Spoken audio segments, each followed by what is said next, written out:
Hi everyone, today we're going to be doing some roasted cod with olives, tomatoes and garlic, and I'm also going to pair that with some rosemary potatoes, roasted potatoes and some steamed vegetables as well. I'm going to run through the ingredients in a moment.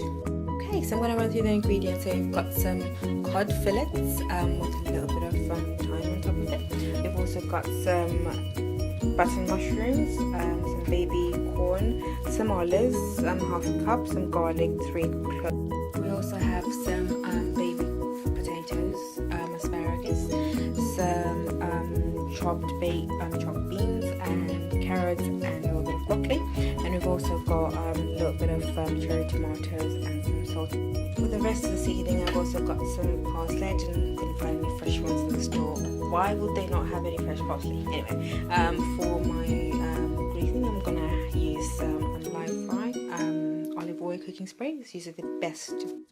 First and most important thing is to add some oil on the fish on both. I just like to do that before I add the salt and pepper on it, because it does act as an adhesive to it. So I just add the salt and pepper onto the top and just rub that. Do the same thing on the other side. Make sure you put enough oil on there. Don't be shy with it. It's only like 1 calorie, so you can get away with putting quite a lot in there. Same thing. Put some salt and pepper to taste, and just rub that into the skin.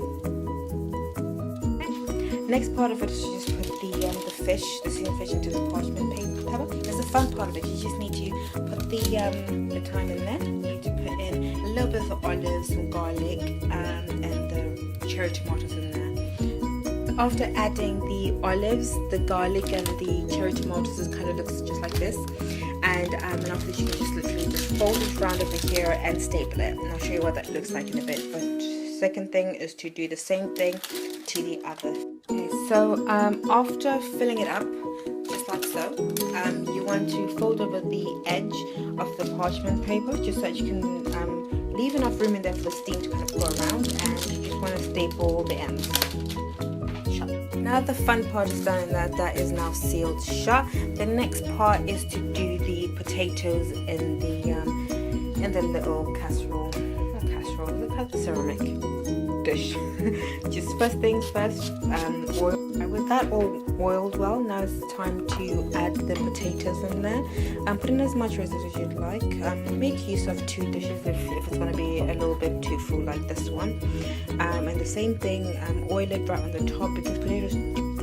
Yes, I was just saying that potatoes do get a little dry and they do get quite thirsty for oil. So just make sure that you put enough in there. Again, season them a little bit with a little bit of salt and pepper, the remainder of what you had, and then just top it off with a little bit of rosemary. So now that this is done, all seasoned up, and that's sealed shut, now it's time to put it in the oven. Gas mark 5 works best. Put the fish middle shelf and the potatoes a little bit lower than that, and bake that for 35 minutes. With a timer set, now is the time to do the veggies, the colourful part of this. So I'm going to do the ones that I can steam, which is the corn, the asparagus, the mixture of the green beans and the broccoli and the carrot straight into the steamer. So this is where the parsley comes in. I do like to put a little bit of flavour in there, the parsley and the leftover garlic. So just pop all the veggies in there. I won't be doing the actual steaming part now. I'll do that about 5 minutes before the food is done. Add a little bit of the. So with the steamer all loaded up, now is the time to wait the 30 minutes while doing some cleanup. I hate cleanup, but anyway, now I'm just gonna have to kind of like go with it. Anyway, yeah. See you in 30 minutes. Okay, so I've just taken out the fish. It's steaming quite a lot, so I will be opening that up. But for now, we need to do the mushrooms, because I can't really steam those. So I'm just putting some fat in there. Well, that's okay. Adding the mushrooms in there.